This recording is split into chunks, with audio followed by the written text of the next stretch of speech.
Muy buenos días, muy buenas tardes y bienvenidos a este webinar de Alde Business School. El tema que trataremos hoy son errores comunes en la gestión de riesgos en proyectos. Mi nombre es Víctor Astro Iglesias y hoy es 20 de abril de 2021. A lo largo de la siguiente hora os voy a acompañar con la presentación y una ronda de preguntas que podrán ir haciendo a lo largo de la presentación, si bien las preguntas las tomaremos al final de la presentación.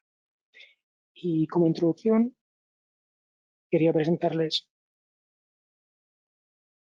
este extracto del estudio realizado por el PMI, el Project Management Institute, una organización internacional que se dedica al fomento de la disciplina de la gestión de proyectos y que cada año entre profesionales del sector realiza una encuesta denominada Pulse of the Profession y que en 2020 realizó entre más de 3.000 profesionales de la gestión de proyectos, más de 500 ejecutivos de alto nivel y más de 500 directores de la oficina de dirección de proyectos o PMO, Project Management Office. En ella, entre las preguntas que se incluían, estaba la que vemos en pantalla, donde se les preguntaba a los entrevistados qué porcentaje de los proyectos que había completado su organización en los últimos 12 meses habían cumplido alguno de estos supuestos. Y de las respuestas podemos ver que solo el 69% de los proyectos habían cumplido con sus objetivos, es decir, 3 de cada 10 proyectos no cumplieron sus objetivos y estamos hablando de los últimos 12 meses. Es decir, no estamos hablando de décadas o de hace años atrás, sino estamos hablando de la actualidad. Vemos también que en el caso del presupuesto, solo el 59% cumplen con su presupuesto, lo que implica que 4 de cada 10 proyectos fracasan a la hora de cumplir con su presupuesto asignado. Y en el caso del plazo es incluso peor porque solo 1 de cada 2 proyectos son capaces de completarse a tiempo.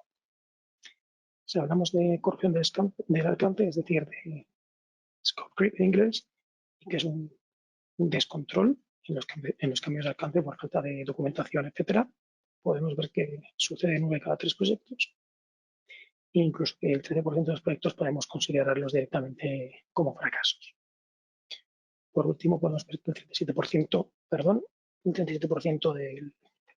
del presupuesto de los proyectos se pierde por errores o por fallos. Bueno, pues esta perspectiva, que es bastante dramática de la gestión de proyectos, no implica que los proyectos vayan a dejar de hacerse, porque los proyectos evidentemente siguen siendo necesarios para la sociedad y no podemos dejar de construir hospitales, carreteras, desplegar sistemas de comunicaciones, etcétera. Es decir, los proyectos seguirán haciéndose. Lo único que si queremos obtener unos resultados distintos de los que vemos en pantalla, no podemos seguir haciendo lo mismo.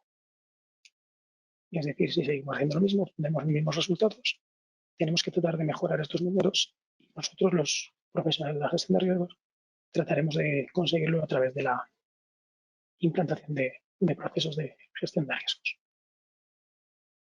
Bien, para mejorar, como decía, podemos implantar procesos de gestión de riesgos tampoco implantados en la actualidad en los proyectos, pero muchas veces al tratar de implantar esos procesos cometemos determinados errores que unos sumados a otros hacen que al final del día la gestión de riesgos no ayude a mejorar la fotografía que vemos en pantalla o incluso a partes sea parte del problema, ¿vale? Por inadecuado o incorrecto proceso de gestión de riesgos. Por ello, vamos a ver primero de manera resumida los 10 errores que veremos el día de hoy y después entraremos un poco más en detalle en cada uno de ellos. El primer error es tratar de conseguir lo perfecto, porque no debemos olvidar que lo perfecto es enemigo de lo bueno, en el sentido de que es mejor tener un buen sistema de gestión de riesgos hoy que un sistema perfecto mañana. El segundo riesgo tratará sobre el fin y los medios que tratamos o que usamos para conseguirlo. Es decir, el fin justifica los medios, estamos dispuestos a usar todos los medios a nuestro alcance para alcanzar ese fin y sobre todo, ¿cuál es el fin? ¿Qué fin perseguimos? Porque muchas veces se nos olvida o no tenemos claro cuál es nuestro objetivo. Y eso lo veremos también en detalle a continuación. El tercer riesgo es no hablar en plata. Hablar en plata es hablar de una manera clara, concisa, directa, sin rodeos. Y la gestión de riesgos tiene que hablar el mismo lenguaje que el proyecto. Es decir, tiene que servir para tomar decisiones y para eso hace falta que sea comprensible, que sea clara, que nos ayude a entender los retos a los que se presenta el proyecto. Y no solo es hablar en plata, en este caso hablaremos de hablar de plata, de dinero. Tenemos que saber qué impacto monetario real y también en plazo tienen los riesgos sobre nuestro proyecto. Lo veremos en detalle en el apartado correspondiente. Y el cuarto punto es hacer una gestión de riesgos de pascos a ramos. Es decir, como sabrán ustedes, si conocen un poco la cultura cristiana, la Pascua de Resurrección ocurre una semana después del Domingo de Ramos, por lo que de Pascua a Ramos significa básicamente de un año para otro. Es metafórico, no hace falta que sea de un año para otro, pero desde luego lo que no puede hacerse es una gestión de riesgos puntual cada largos periodos de tiempo. Necesitaremos, como veremos más adelante, hacer una gestión de riesgos continua, ya que los proyectos, su entorno y sus riesgos evolucionan de manera continua. El quinto riesgo es no saber con quién contar a la hora de identificar los riesgos, porque no hay peor ciego que quien no quiere ver. Y muchas veces no identificamos los riesgos no por dificultad, no por imprevisibilidad de riesgos, sino por no contar con las personas adecuadas para ello. El número 6, y para este error traigo a colación el dicho que dice aquello de que el dicho al hecho hay un gran techo, es que no podemos quedarnos en las palabras, no podemos quedarnos en nuestros planes de acción, sino que tenemos que tomar las acciones que hemos previsto para poder afectar al riesgo del proyecto. Es decir, si no tomamos acciones, nunca conseguiremos mitigar los riesgos. Podremos hacer un control de riesgos, podemos hacer un análisis de riesgos, pero jamás estaremos haciendo una gestión proactiva de riesgos y, por lo tanto, estaremos minimizando el riesgo del proyecto. Estaremos controlándolo, estaremos conociéndolo, pero no estaremos influyendo sobre él. El número 7 trata sobre la priorización a la hora de tratar los riesgos. Y está relacionado con aquello que dice que el que mucho abarca poco aprieta. Si tratamos de gestionar todos los riesgos a la vez, primero vamos a ser poco eficientes y recordemos que los recursos no son ilimitados, sino que son escasos.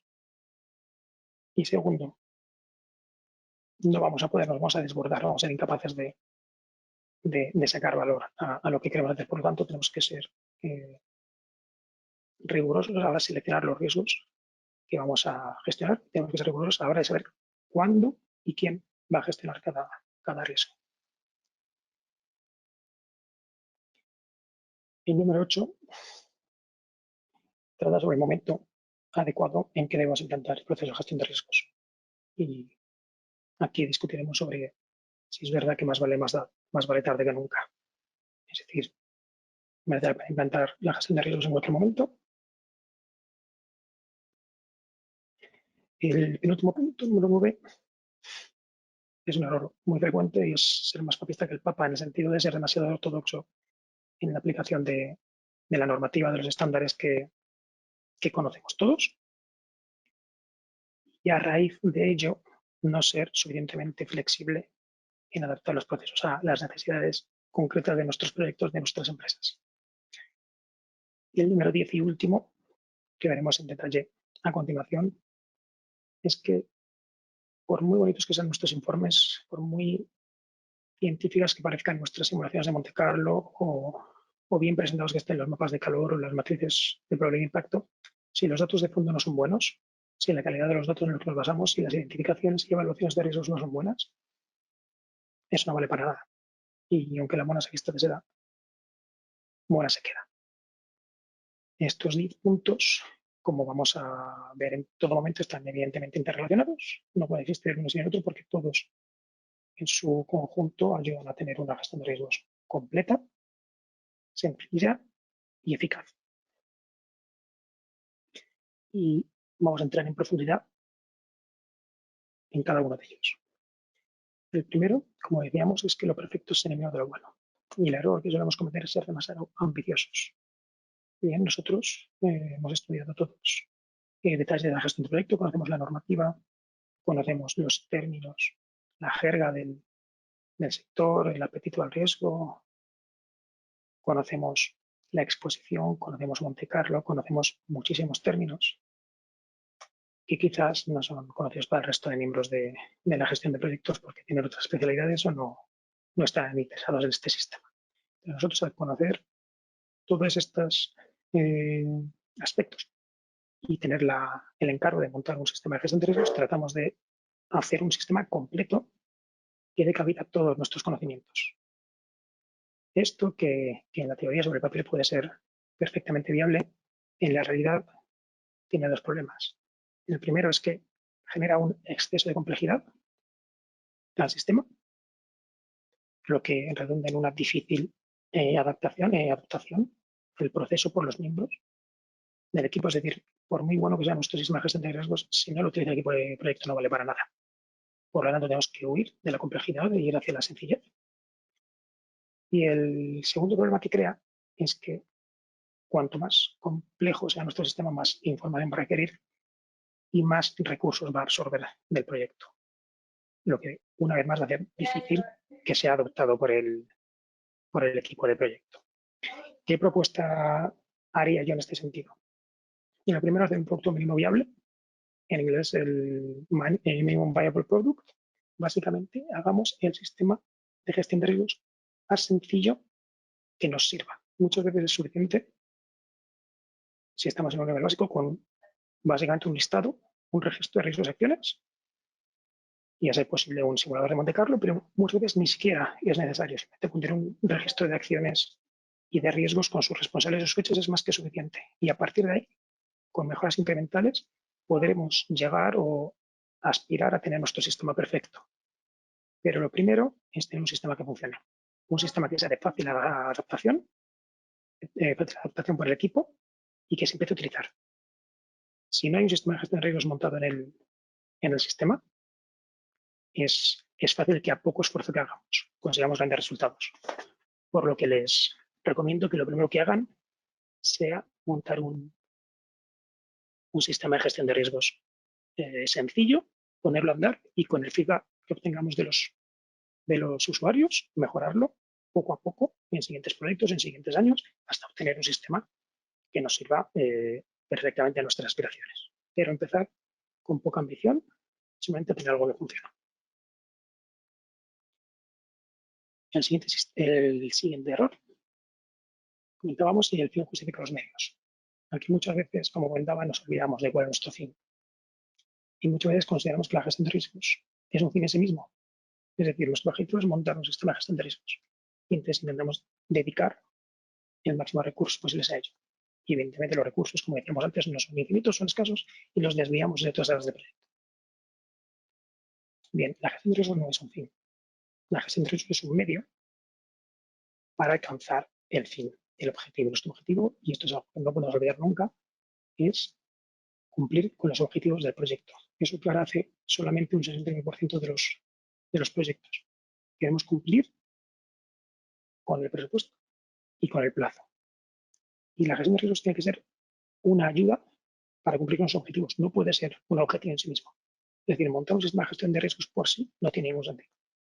Todo tiene que servir a un fin y el fin es cumplir con los objetivos del proyecto. Por lo que lo propongo es tener eso siempre en mente, crear, como decíamos antes, un sistema sencillo y, a ser posible, integrarlo con el resto de procesos. Igual que tenemos un sistema de control de costes, igual que tenemos un sistema de planificación, uno de calidad, uno de seguridad de salud, etcétera, financiero, etcétera, etcétera, podemos tratar de integrar el sistema de gestión de riesgos con todo el resto de procesos para que todo fluya de una manera fácil a lo largo de todo el proyecto.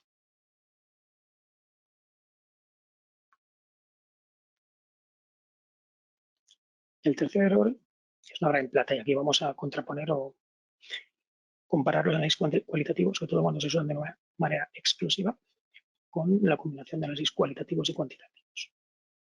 Y aquí siempre me gusta poner un ejemplo muy, muy sencillito. Y nosotros, si queremos que la gestión de riesgos se tome en serio, somos nosotros los primeros que tenemos que tomarnos en serio y tenemos que mojarnos y decir en el idioma del proyecto qué impacto pueden tener nuestros riesgos. Es decir, el proyecto habla de dinero y habla de plazo. No podemos decir que hay un riesgo, que hay una probabilidad media de tener un impacto alto, porque con esa información la dirección del proyecto no puede hacer nada. qué es medio, qué es alto. Ahora bien, si nosotros en la guía de proyecto decimos que hay un 20% de que se materialice este riesgo, en cuyo caso tendremos un impacto de $1.000.000 y 3 semanas de retraso, con esa información podemos tomar medidas. Esa información podemos analizarla, podemos contraponerla con el escenario actual que estamos considerando y ver si merece la pena no tomar medidas o qué medidas o cuándo tomarlas. Desde luego, evidentemente, eso siempre son estimaciones y están sujetas a error, pero son mucho más útiles para la toma de decisiones que información cualitativa basada simplemente en niveles de riesgo, bajo, medio, alto, etc. Evidentemente, para esto hace falta hacer evaluaciones de riesgos cuantitativas, donde cada uno de los riesgos sean identificados junto con su probabilidad de ocurrencia y su impacto económico y de plazo. Y hará falta contar con simulaciones de Monte Carlo. Y evidentemente dominarlas y conocerlas. Eso queda fuera del alcance de esta presentación, pero es algo que tenemos que tener en cuenta si queremos hablar el lenguaje del proyecto. Es nuestra obligación, como gestores del proyecto, involucrarnos y aportar valor al proyecto.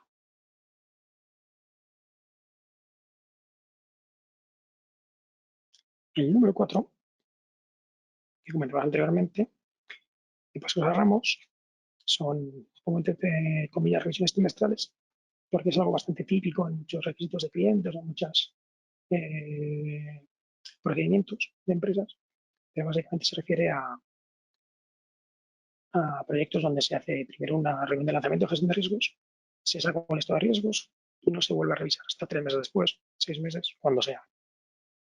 Como comentábamos antes, los proyectos evolucionan constantemente, los riesgos evolucionan constantemente y a nadie en ningún proyecto se les ocurriría mirar el presupuesto una vez al mes o una vez cada 3 meses, ni se les ocurriría mirar la planificación cada 3 meses y muchísimo menos se les ocurriría revisar la seguridad y salud de nuestros trabajadores cada 3 meses. Son cosas que se hacen de manera continua, se tienen que hacer día a día para cuanto antes identificar desviaciones y poder tomar medidas.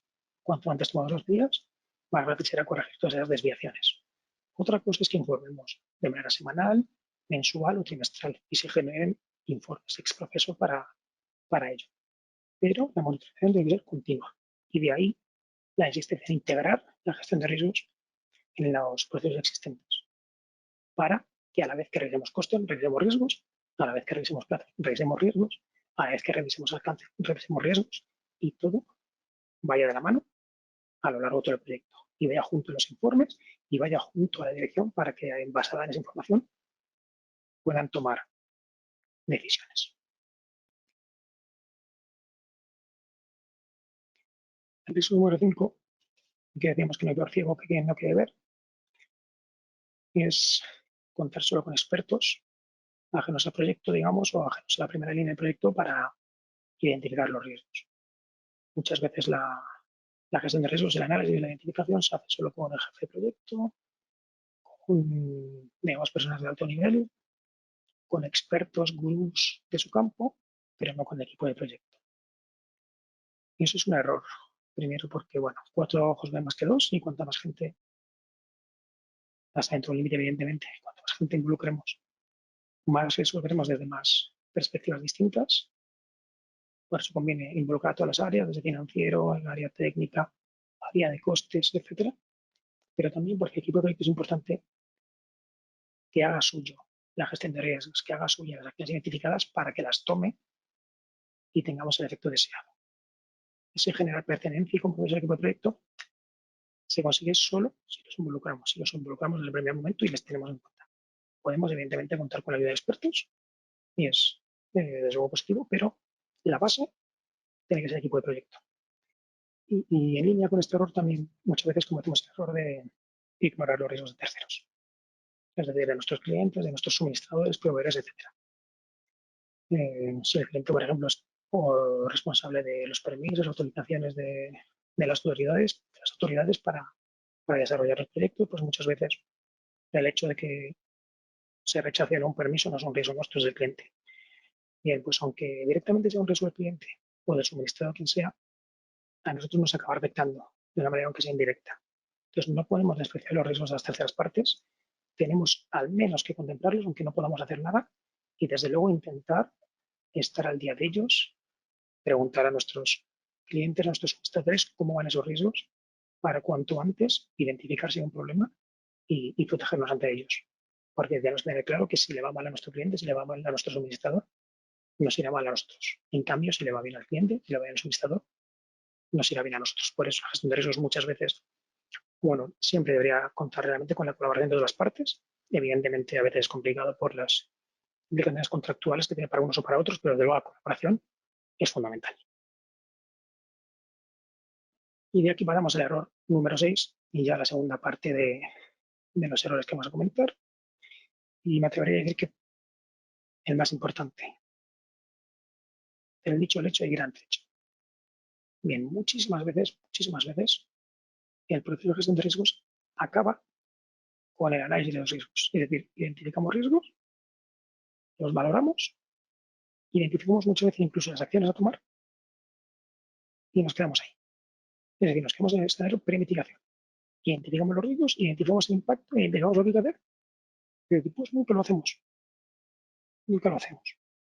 Entonces, realmente es una pena porque nos quedamos justo en el punto donde la gestión de riesgos va a aportar valor, que es a tomar la acción para minimizar el riesgo o para maximizar oportunidades. Pero al parar ahí, perdemos todo el trabajo hecho. Para hacer esto, muchas veces es mejor no hacer nada. Hemos gastado recursos en identificar, en evaluar, para después no tomar acciones. No tiene ningún sentido. Por eso es fundamental tomar las acciones y, junto a tomar las acciones, hay que verificar su efectividad. ¿Por qué? Porque nosotros las acciones prevemos que tengan una influencia sobre la probabilidad del impacto de los riesgos, pero es una previsión, es una estimación nuestra. Es posible que la acción lamentablemente no tenga el efecto que esperamos o que tenga un efecto distinto. Incluso puede ser mejor de lo que esperábamos, pero hay que verificarla. Pues después de tomar la acción, hay que analizar qué ha pasado y en qué situación nueva tenemos el proyecto y reevaluamos el riesgo.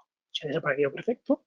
Si ha crecido o bajado, habrá que reportarlo igualmente. Es posible incluso que genere riesgos adicionales. Y entonces tenemos que identificarlos, añadirlo a nuestro registro de riesgos y acciones y empezar otra vez. Y aquí también quería comentar sobre contingencia. ¿Vale? Hay muchísima gente que por gestión de riesgos entiende contingenciar el coste de los riesgos. Me da lo mismo que sea con el valor medio esperado, es decir, cogiendo la probabilidad de impacto de un riesgo, la probabilidad de ocurrencia por el impacto y contingenciar esa cantidad. Ese es un acercamiento pasivo a la gestión de riesgos, no aporta ningún valor y simplemente lo que hace es encarecer el proyecto. ¿Por qué? Contingenciar lo único que hace es subir costes. Si el presupuesto para ejecutar el proyecto no tiene ningún problema, pero normalmente estamos en un entorno competitivo donde queremos hacer el proyecto al menor precio y en el menor plazo. Si contingenciamos, subimos el precio y lo más probable es que el proyecto se vaya a la competencia o incluso aunque sea nuestro propio proyecto, estaremos despilfarrando recursos, porque en vez de dedicar menos recursos a minimizar los riesgos, lo que hacemos es contingenciar y asumir los costes de esos riesgos. Por eso contingenciar, en mi opinión, debería ser siempre la última opción, no la primera. ¿Vale? La primera opción es tomar acciones. Analizar qué acciones podemos tomar para minimizar el riesgo y tomarlas. Y si no hay ninguna, identificamos, las acciones son excesivamente caras y no merecen la pena, entonces sí, como última opción podemos contingenciar y debemos contingenciar. Incluso siempre tenemos que contingenciar para riesgos imprevistos, riesgos que no hemos podido identificar pero que sabemos que van a existir. Siempre hay lugar para imprevistos, pero no puede ser nunca nuestra primera opción el contingenciar. Y de aquí pasamos al número 7, que dice que el que mucho abarca poco aprieta. Y muchas veces, como decía el número 1, intentamos con nuestro proceso de gestión de riesgos tratar todos los riesgos y demostrar los buenos que somos gestionando todos los riesgos del proyecto. Pero no es eficiente ni es efectivo. ¿Por qué? Bueno, muchos de vosotros conocéis la regla de Pareto o de regla del 20-80 que se aplica a muchas áreas en la vida y, como no, también a la gestión de riesgos. Y quiere decir, o lo que viene a decir es que el 20% de los riesgos generan el 80% del impacto. ¿Vale? Repito, el 20% de los riesgos generan el 80% del impacto. ¿Qué implica? Que si nos centramos sobre una pequeña parte de los riesgos, sobre el 20% de ellos, no hace falta atacar al 100%. Si atacamos el 20% de riesgos, podemos influir sobre la gran mayoría del impacto, sobre el 80% del impacto. Y por eso es fundamental priorizar. Porque si conseguimos identificar ese 20% de riesgos, podemos actuar sobre él. Y como os podéis imaginar, actuar sobre el 20% de riesgos requiere muchos menos recursos que actuar sobre el 100%. Bien, la priorización, evidentemente, puede ser por relevancia, es decir, ataquemos los que tienen mayor probabilidad o tienen mayor impacto, pero también puede ser una priorización por plazos. Es decir, si un riesgo solo va a pasar al final del proyecto, no hace falta tomar la acción hoy, tomemos hoy las acciones de los riesgos inminentes. Y los riesgos posteriores los dejaremos para una fase más adelante. Y puede ser por responsable. Si la inmensa mayoría de los riesgos están en el departamento técnico, pues el departamento técnico tendrá que priorizar y coger solo los principales riesgos y mitigarlos. Pero si el departamento financiero solo tiene un riesgo, que lo gestione. Ahí no hay mucho que priorizar.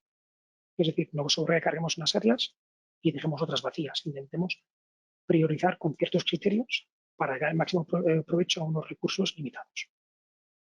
Y evidentemente, en todos estos casos es fundamental hacer análisis coste-beneficio de las acciones, porque no hay que olvidar que las acciones que tomemos las tomamos y si las tomamos tienen un coste seguro, pero el beneficio es un beneficio potencial que nosotros hemos estimado, pero no es seguro. Entonces no tiene sentido gastarte 100 para quizás ahorrarte 100. Y quizá tampoco tenga sentido gastarte 100 para quizás ahorrarte 200. Es decir, tiene que haber un beneficio potencial muy alto para que merezca la pena un gasto seguro. ¿Vale? Hay muchos métodos de realizar estos análisis coste-beneficio. Unos de ellos los vemos en las clases del máster, pero bueno, en los más sencillitos se pueden ver en cualquier lado y son fundamentales hacerlos. ¿Vale? No hay que gestionar todos los riesgos si no merece la pena. Hay que centrarse en los principales y sobre esos principales ver cuáles tienen una rentabilidad que hagan que merezca la pena tratarlos. El número 8, más vale tarde que nunca. Bueno, este me gusta ilustrarlo con esta gráfica del PMBOK, el Project Management Book of Knowledge del PMI, y podemos ver en el eje vertical el grado de menor a mayor, tanto de riesgo e incertidumbre como del coste de los cambios, y en el eje horizontal la evolución temporal del proyecto. Y podemos ver cómo al principio del proyecto el riesgo de incertidumbre son muy altos, evidentemente, porque no hemos hecho nada, por lo que todo puede pasar todavía, mientras que si va a otro proyecto, bajan porque ya está sucediendo todo, para bien o para mal, los riesgos se han materializado o no, y ya acaba el proyecto. Por lo tanto, baja riesgo de incertidumbre. Mientras que al principio del proyecto el coste de los cambios es muy bajo, porque no hemos hecho nada, estamos a tiempo de cambiar de idea, de tomar otras acciones, otros caminos, mientras que al final del proyecto es muy alto. ¿Por qué? Porque igual hay que deshacer trabajo para hacer un cambio. ¿Qué quiere decir esto? Que cuanto antes tomemos las acciones, cuanto antes hagamos cambios, más barato será. Entonces, cuanto más barato sea hacer un cambio, más probable es que merezca la pena. También es cuando más podemos influir, porque todavía hay mucho riesgo de incertidumbre al principio del proyecto. Entonces, que al final apenas podemos influir. Es todo certeza.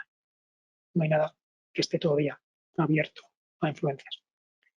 Entonces, el error que se comete muchas veces es implantar la gestión de riesgos solo una vez que el proyecto es firme, una vez que lo hemos lanzado o una vez en la fase de ejecución. Es decir, no empezar desde el principio. No considerar la gestión de riesgos desde la fase de oferta o la fase de estudio. Eso es fundamental porque ahí es cuando más impacto podemos tener con el menor esfuerzo, con el menor coste. Por ello, les recomiendo siempre tener un sistema de gestión de riesgos integral desde la fase de oferta, desde la fase de estudio, durante ejecución, incluso durante la fase de garantía, si es que existe, para acompañar todo el ciclo de vida del proyecto. Pero las acciones, cuanto antes las tomemos, más impacto tendrán. Y para eso hay que tener un sistema de gestión de riesgos desde el principio. Si lo ponemos al final, apenas podemos tomar acciones, no nos saldrá cuenta del análisis coste-beneficio y solo habremos dedicado recursos a analizar riesgos para concluir que es mejor que no hagamos nada porque es demasiado caro. El número 9 comentaba que es el más copista que el Papa. Aquí podemos ver bueno, la norma española, la UNE 21500, puede ver el PMBOK, el PNI, puede haber otros manuales o metodologías prácticas de implantación de la gestión de riesgos y muchas veces tratamos de seguir estos procedimientos para implantar nuestros sistemas. Evidentemente están bien y si se van de guía y los han preparado profesionales especialistas en estos temas.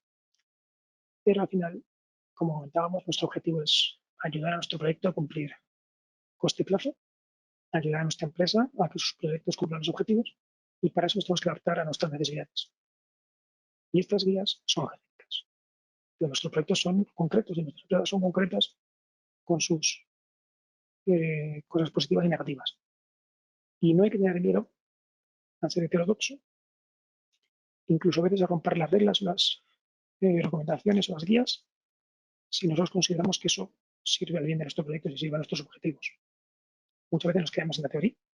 Somos demasiado, como comentábamos en el número 1, demasiado ambiciosos con nuestro sistema y encima queremos que sea demasiado o excesivamente ortodoxo con las guías. Al final creamos un sistema precioso en la teoría, pero impracticable. ¿Vale? Entonces, no tengamos miedo.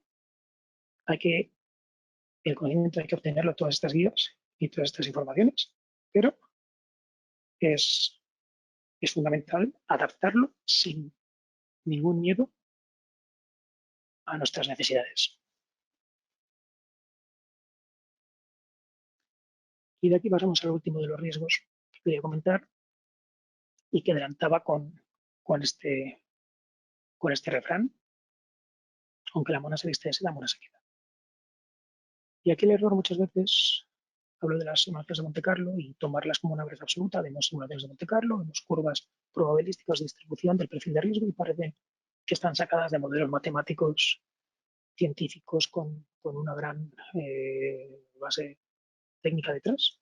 Parece que es una verdad absoluta, parece que nos presentan con el futuro, la bola de cristal, pero no dejan de ser simulaciones, no dejan de ser resultados que se basan en unos datos que hemos metido nosotros. Y esos datos no son ni más ni menos que los riesgos que hemos identificado con sus impactos y sus probabilidades. Y si esa identificación de riesgos, esa evaluación de riesgos no ha sido hecha correctamente, no ha sido hecha de manera rigurosa, no hemos homogeneizado los riesgos identificados por todas las partes para asegurarnos que los departamentos siguen las mismas guías o las mismas instrucciones a la hora de identificar riesgos y de valorarlos. Si los datos de entrada no son buenos, los resultados no van a ser buenos. Los resultados nunca serán mejores que los datos que entren. Si nosotros no confiamos en los datos de entrada, no podemos confiar en las simulaciones de Monte Carlo. Podemos confiar en ellas hasta el punto en que nos fiemos de los datos de entrada, pero no más. ¿Vale? Está bien tomarlas como referencia, usarlas para la toma de decisiones, porque no hacemos otra cosa, y desde luego son mucho mejores que un mapa de calor o que una matriz de impacto-probabilidad, pero hay que ser conscientes de que estamos trabajando con modelos con un alto grado de incertidumbre, un alto grado de error. Nos sirven para tener, no intuiciones, pero nos sirven para tener idea de por dónde puede ir el proyecto en distintas situaciones. Pero no es la realidad, no es la verdad. Tenemos que saber y conocer el modelo. También hay que conocer dónde falla el modelo, dónde no falla, dónde infrarrepresenta los resultados y dónde los sobrerepresenta. No es fácil, pero lo que quiero decir es que la estimación de Monte Carlo no es la verdad absoluta, no es el maná, no es la solución a nuestros problemas, es una herramienta más y como tal tenemos que tratarla. Es importante validar la robustez del modelo, porque muchas veces, variando un poquitín los datos de entrada, los resultados cambian drásticamente. ¿Vale? Entonces, eso es fundamental que lo conozcamos, porque nuestros datos de entrada, como decía antes, son subjetivos o tienen una altura de variabilidad. Entonces, si el hecho de que yo un riesgo, la probabilidad de un riesgo la pueda ser de un 20 o un 30%, si solo ese mismo cambio cambia de una manera significativa el resultado de la simulación de Monte Carlo, significa que el modelo no es muy robusto. ¿Y quién me va a decir a mí si el riesgo realmente es un 20% o un 30%? No lo sabemos. Es nuestra mejor estimación, pero puede ser las dos cosas posiblemente. Es importante que conozcamos cómo se comporta el modelo ante variaciones de los datos de entrada para no tomar decisiones equivocadas. ¿Vale? Aunque la mona se viste de seda, mona se queda. Hay informes de riesgos, si busquéis por internet, veis informes preciosos de organizaciones internacionales, multinacionales, etcétera. Mapas de calor espectaculares, los 10 principales riesgos de 2021, de esta década, etcétera. Hay que mirar siempre la letra pequeña, hay que mirar siempre qué datos se han tomado de entrada, cómo se han tratado, con qué simulaciones, con qué métodos, para ver hasta qué punto nos podemos fiar de esos análisis. Si no esos estudios, pues es un papel mojado, dan grandes titulares, quedan muy bonitos en las presentaciones, pero son útiles. Esto mismo podéis hacer con el que os he presentado. Al principio, la primera pregunta, podéis investigar un poco, en la presentación he puesto el link, analizadlo, ver si los datos en los que se basan esos resultados tienen sentido o os he presentado algo que es paja, que no es válido. ¿Vale? Aquí, con esto hemos llegado al 10.º punto, el 10.º error que quería comentar, y estos 10 errores pueden resumirse como los 10 mandamientos, pues pueden resumirse en dos. Para mí, como conclusión con la que podemos marchar después de este webinar, el primero es que aquí hay madrugar y Dios la ayuda. Es decir, cuanto antes implantemos nuestro sistema de gestión de riesgos, antes aportemos valor al proyecto, más baratos serán las acciones que tomemos, más impacto podemos tener en el riesgo. ¿Y cómo hacemos eso? Sistemas sencillos, fáciles de usar, escalables más adelante, pero el mínimo producto mínimo viable, y acciones, identificarlas y tomarlas cuanto antes, o al menos cuando sabemos que es necesario el proyecto. ¿Vale? Quien madruga, Dios ayuda, pongámonos ya a implantar sistemas de gestión de riesgos sencillos, pero eficaces, para impactar en los riesgos. Y el segundo es que las palabras se las lleva el viento. Vamos a hacer análisis preciosos y evaluaciones preciosas si no tomamos acciones. La gestión de riesgos se queda en un análisis de riesgo, en un control de riesgos, pero no aportamos valor al proyecto. El valor de la gestión de riesgos lo dan las acciones, porque es lo que nos permite influir sobre la probabilidad y el impacto de las amenazas o de las oportunidades. Es decir, podemos minimizar el riesgo negativo, maximizar el riesgo positivo. Y eso se hace solo con hechos, con acciones. Gestión de riesgos implica proactividad, implica hacer cosas, ¿vale? Esas son las acciones que hay que monitorizar y seguir de manera continua. Y con esto doy por acabado la presentación. Voy a pasar a revisar vuestras preguntas. Espero que haya sido interesante el webinar. Un momentillo, voy abriendo la aplicación para ver las preguntas y os voy respondiendo.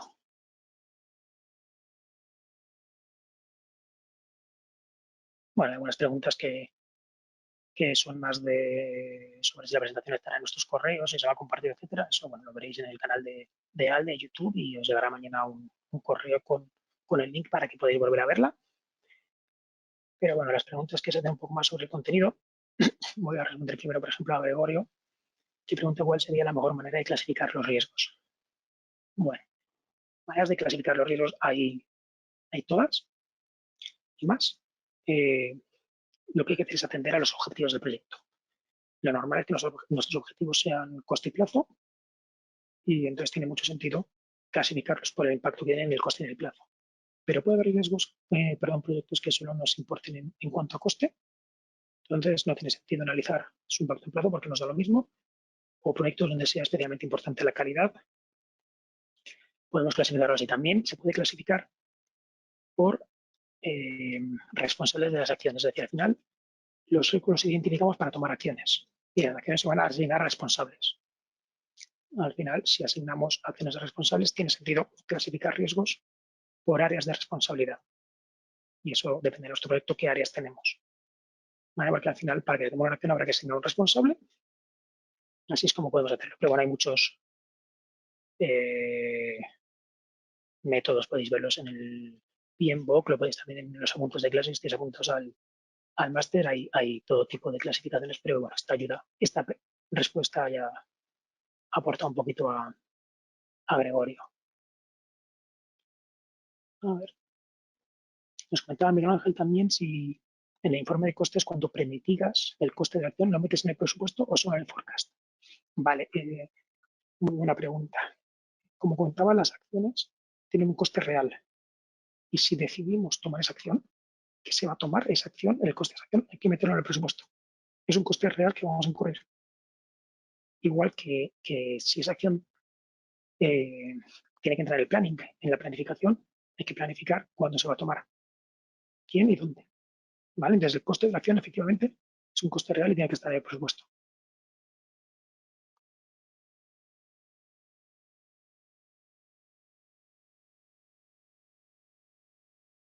Vale, me comentaba Emilio si la gestión de los riesgos sería igual en riesgos positivos y negativos. Sí, desde luego. La gestión de riesgos, lamentablemente, muchas veces se nos olvida y solo nos centramos en las amenazas, que son los riesgos con impacto negativo, pero hay muchísimo potencial en las oportunidades. Y se trata exactamente igual. Y no es complicado, es identificar acciones para aumentar su probabilidad y su impacto. Si identificamos un área de mejora, un área donde podemos conseguir un menor coste para el proyecto o un atajo para acabar antes, simplemente hay que identificar la acción que nos hace llegar hasta ese punto. La gestión es exactamente la misma y de hecho tiene que darse conjunta. Comenta José si existe alguna metodología para mitigar riesgos. Bueno, como sabéis, los riesgos se pueden tratar de varias maneras distintas. Una es eliminarlos completamente, es decir, que desaparezca. Si no es posible hacerlos desaparecer, se les puede mitigar, que es reducir su impacto o su probabilidad de ocurrencia. Después se pueden transferir, y esto es importante, muchas veces, aunque el riesgo sea nuestro, no somos nosotros los que estamos en la mejor posición para gestionarlo. Entonces, es posible que se lo podamos gestionar al cliente o al suministrador. A veces a cambio de algo, pero puede tener sentido. Si es un riesgo que nosotros no podemos controlar, puede tener sentido que lo cambiemos por un riesgo que sí podemos controlar o que paguemos un precio porque otra persona lo asuma. Es el ejemplo clásico son los seguros, donde pagamos una tercera parte para que asuma ese riesgo, pero no es solo seguros y yo intento evitar hablar de seguros en la gestión de riesgos porque una vez más es una gestión pasiva y aparte que hay expertos en el tema de seguros, aquí no queremos hablar solo de seguros, hay otro tipo de riesgos en los proyectos que se pueden gestionar y que no se hacen.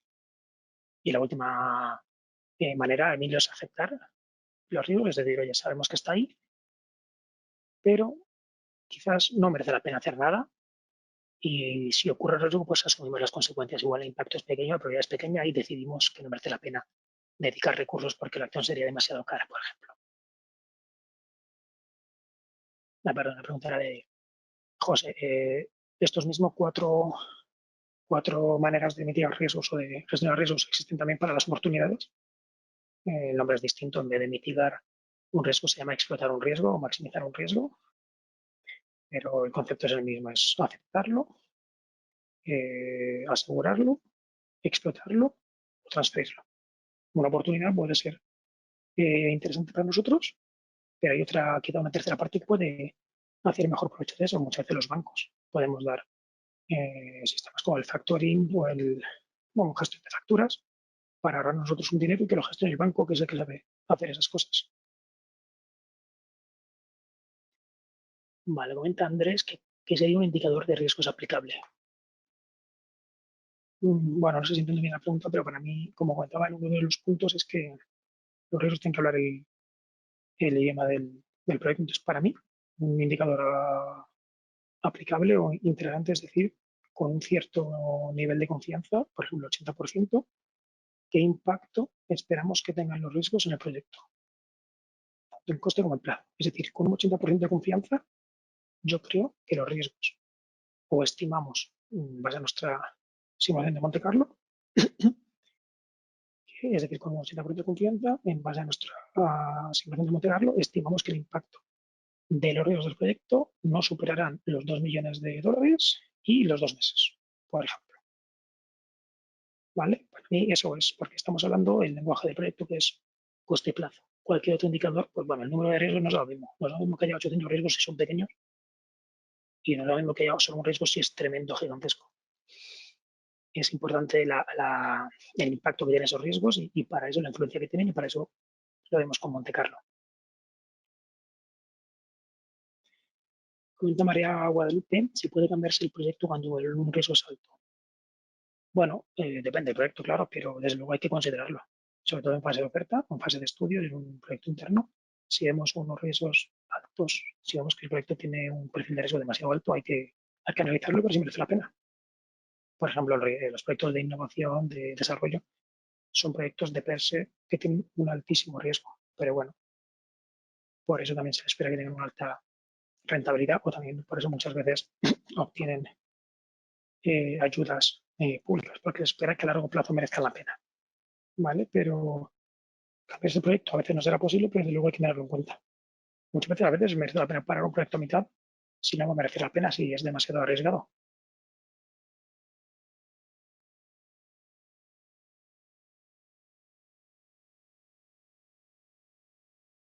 Me pregunta Fernando que si considera que la agilidad aplicada a proyectos permite minimizar estos errores. Vale, los proyectos hay de muchísimos tipos y pueden ser proyectos ágiles o pueden ser proyectos más en cascada, por así decirlo, secuenciales. Eso dependerá del tipo de proyecto, el sector, etcétera. Pero para mí, el proceso de gestión de riesgo en sí sí que puede beneficiarse muchísimo de la metodología ágil. Lancemos un producto mínimo viable cuanto antes y lo vamos testando en la realidad con el proyecto. Vamos viendo qué funciona, qué no funciona y vamos cambiándolo, ¿no? Al final no es complicado un sistema de gestión de riesgos. Si lo reducimos a lo más básico, no deja de ser un Excel y un simulador de Monte Carlo, evidentemente, pues si queremos hacer las cosas bien, tener trazabilidad, etcétera, pues habrá que ir a otro tipo de software o de sistemas, pero reducido al mínimo es muy sencillito. Entonces, eso, desde luego que se puede beneficiar de la metodología ágil y los mejores incrementales no son ni más ni menos que añadirle o quitarle columnas a Excel para aportar más o menos información y dar instrucciones a los miembros de equipo para que todos valoren en la misma, siguiendo las mismas pautas, para que no se sobre representen riesgos de un área frente a otro, etcétera. ¿Vale? Por eso también es importante poner en común a todos los miembros del equipo para que entre ellos vean cómo han evaluado, identificado los riesgos y entre sí se ajusten unos a otros y tengamos una evaluación homogénea. Vale, pregunta María Eugenia que una vez puesto en producción el producto mínimo viable, ¿cómo gestionar los riesgos que se materialicen? Exactamente igual. Gestionar los riesgos no es otra cosa que identificar las acciones a tomar y tomarlas. Una vez que se toman, verificar que han tenido efecto o no, actualizar la situación del riesgo tras la toma de la acción y esto de manera continua. Una cosa es el proceso en sí, la herramienta donde tengamos registrados los riesgos con sus valoraciones, con sus acciones, y otra es la toma de acciones en sí, que es lo que es la gestión de riesgos en sí. No sé si estoy respondiendo a tu pregunta, pero es lo que entiendo estás preguntando. Es muy sencilla, solo tienes en mente hacer un seguimiento de esas acciones.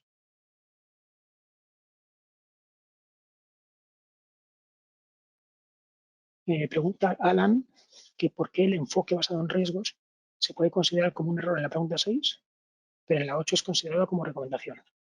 Pues voy a ver un momento porque no sé a qué te refieres.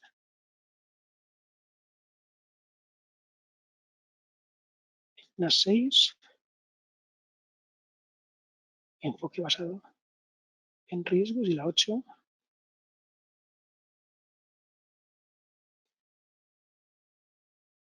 lo siento Alan, pero no entiendo la pregunta. En la 6, lo que criticamos en la 6, lo que critico en la 6 es no tomar acciones, es decir, parar una vez que hemos identificado los riesgos y identificado las acciones, pero no tomarlas.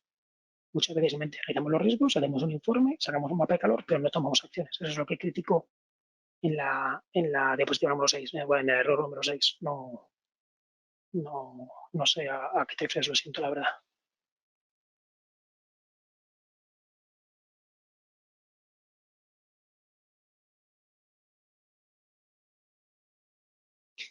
Vale, pregunta Sandra que cómo podemos tratar el tema con la alta gerencia cuando el proyecto tiene riesgos en calificación alta y solicita un ajuste precisamente por el resultado del análisis.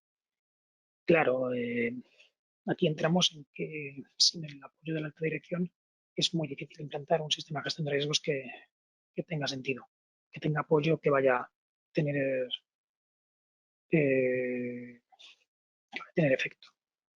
Es fundamental que la gestión de riesgos, que la alta gerencia crea en la gestión de riesgos que apoye su implantación. Por nuestra parte, lo que tenemos que hacer es prometer o estar dispuestos a implantar un sistema de gestión de riesgos sencillo, barato, de fácil adopción, para que la inversión merezca la pena, para convencer a la gerencia de que merece la pena esa pequeña inversión en la gestión de riesgos para poder obtener los resultados. Pero si los resultados que sacamos no son tenidos en cuenta por la dirección, pues igual estamos desperdiciando los recursos. También, como comentaba en algunos de los errores, para que nos haga caso a alta dirección es importante hablar en plata, ¿vale? Y hablarles en dinero. Si le decimos a alta dirección que hay un riesgo alto, le va a dar lo mismo. Si decimos que hay un riesgo que puede afectar en 2 millones, seguro que ya prestamos atención, ¿vale? Por eso. Y no por otra cosa, es por lo que recomiendo hacer análisis cuantitativos, para que nos tomen en cuenta y hablemos sobre números e impactos concretos. Pregunta Luis Miguel que cómo tratar los escenarios de shock. Lo siento, no sé a qué te refieres, Luis Miguel. Si desarrollas un poquito más, igual puedo responderlo más adelante. Vale, pregunta Juan Ramírez, ¿cuál es el coste adecuado a considerar para la gestión de riesgos? Evidentemente no hay una pregunta concreta. A todo el mundo siempre le parecerá caro, porque todos los departamentos quieren más y más dinero, y los recursos son limitados. Y evidentemente todo el mundo trata de, bueno, todo el mundo, la dirección trata de controlar los costes. Por eso, una vez más, yo recomiendo sistemas sencillitos, no requerir demasiados recursos, integrar nuestro proceso en los procesos existentes. En el fondo, si hacemos todo eso, es muy barato la gestión de riesgos, muy, muy barata, y lo único que tendría costes son las acciones a tomar. Y muchas veces, con un correcto análisis coste-beneficio, podemos convencer a la dirección de la empresa, del proyecto, para tomarlas, e incluso muchas veces las acciones, si os digo la verdad, no tienen coste. Es básicamente tomar una acción dentro de nuestra jornada laboral, llamar a un suministrador, pedir una oferta adicional para tener un plan B. Es decir, muchas veces las acciones, el coste de las acciones es despreciable. Entonces, lo que cuesta es implantar el sistema de gestión de riesgos, y por eso recomiendo hacerlo con un sistema sencillito, que si funciona ya iremos mejorando con nuestras mejoras incrementales, incluso podemos apostar por un software más potente, y etcétera. Pero de primeras, empezar de una manera sencilla y barata. ¿Para qué? Para que nos lo compre la dirección y podamos implantar.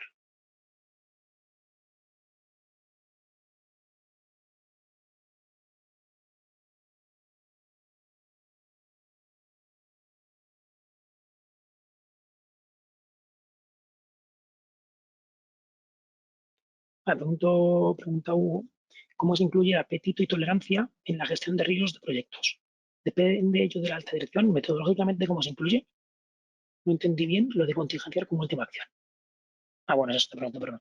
Bueno, pues mira, justamente respondiendo a algo sobre el apetito y la tolerancia, son conceptos teóricos que podemos leer en muchos sitios y está bien conocerlos nosotros como expertos en la gestión de riesgos, pero en la práctica, para los proyectos no tienen, en mi opinión, sentido profundizar en ellos. Al final, el apetito o la tolerancia, pues al fin y al cabo, cuando hagamos nuestros análisis de nuestras simulaciones de Monte Carlo, pues ahí la dirección verá el riesgo al que se está enfrentando y que hasta qué punto quiere tomar acciones para mitigarlo o no. No, yo le daría mucho más vuelta al tema de apetito y tolerancia, la verdad.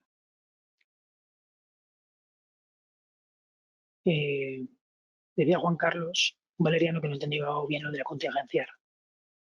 Dice que si acaso los planes de respuesta no van de la mano con la reserva de contingencia.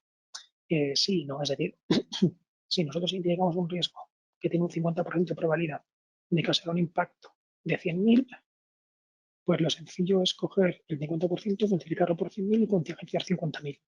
Y pasar al siguiente riesgo. Eso es lo cómodo y eso es lo que yo critico. Contingenciar de primeras. Ahora bien, si tenemos un riesgo que tiene un 50% de probabilidad y 100.000 de impacto, ¿vale? Y pensamos una acción y vemos que hay una acción barata que puede hacer que la probabilidad baje de un 50 a un 10 y el impacto de 100.000 a 10.000, entonces ahí sí podemos contingenciar el caso post-mitigación, que sería el 10% y los 100.000, perdón, los 10.000, y quedaría una contingencia de 1.000. ¿Vale? Entonces sí, el valor remanente una vez que hemos tomado la acción se contingencia, evidentemente. Y también el coste de la acción, como comentaba antes con Miguel Ángel, creo que hay que meterlo en el presupuesto. Pero contingenciamos el caso después de tomar acción. Es decir, una vez que nosotros hemos hecho nuestros mejores esfuerzos para gestionar el riesgo, para influir sobre él, pero no contingenciamos antes de una manera pasiva sin actuar sobre el riesgo. Contingenciamos una vez que hemos actuado sobre él o contingenciamos el impacto que esperamos una vez que hemos actuado sobre él. Espero que ahora quede un poquito más claro, Juan Carlos.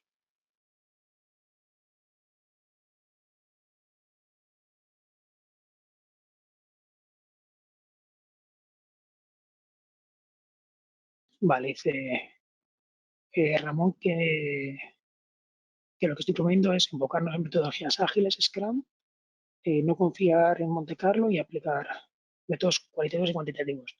Bueno, realmente metodología ágil simplemente lo digo para la aplicación de procesos de gestión de riesgos, nada más.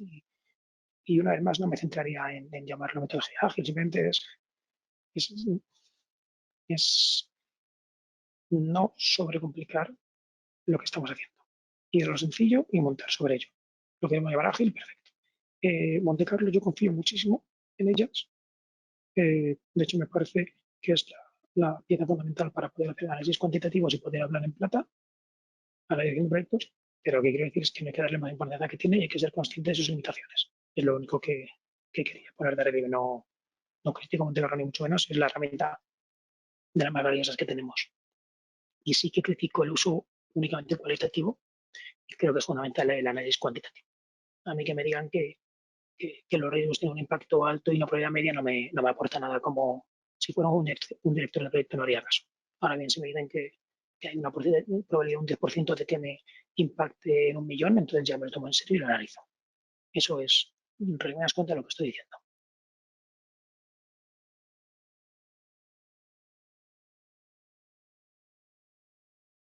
Vale, comenta Camilo que si hay respuestas a riesgos que no generen coste para el proyecto. Pues en mi experiencia personal es que sí, hay muchísimas acciones que realmente tienen cabida en nuestro día a día. Simplemente tomar una acción adicional, cambiar un procedimiento, hacer hacer las cosas de otra manera, que no tienen un coste real y tienen muchísimo beneficio para el proyecto. La inmensa mayoría diría yo. Así que os recomiendo juntarse con el equipo de proyecto, hacer una tormenta de ideas sobre acciones a tomar para minimizar los riesgos y yo creo que de ahí veréis que la mayoría de las acciones son muy baratas.